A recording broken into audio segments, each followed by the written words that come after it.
yung attitude and character ng bawat isa.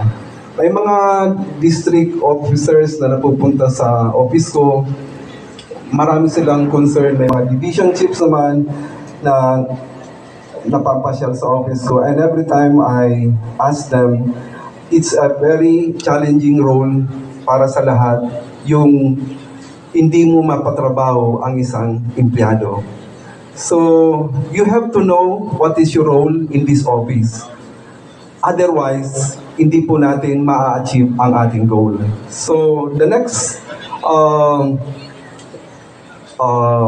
words that I would like to emphasize is yung teamwork. Sa teamwork, palagi na natin itong binabanggit. So, in any other organization, character, discipline, and teamwork, ito po yung mga importanteng bagay na dapat matutunan po natin.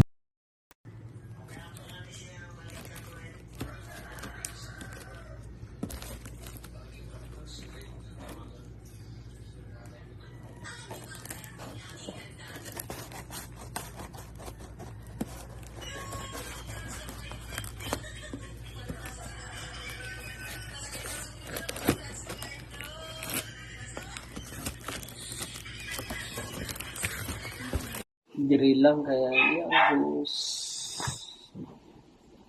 Gini, hala, wala yung monitor. Ano?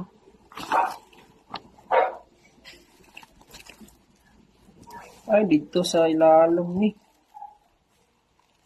Magbutang pa sa konektor rin.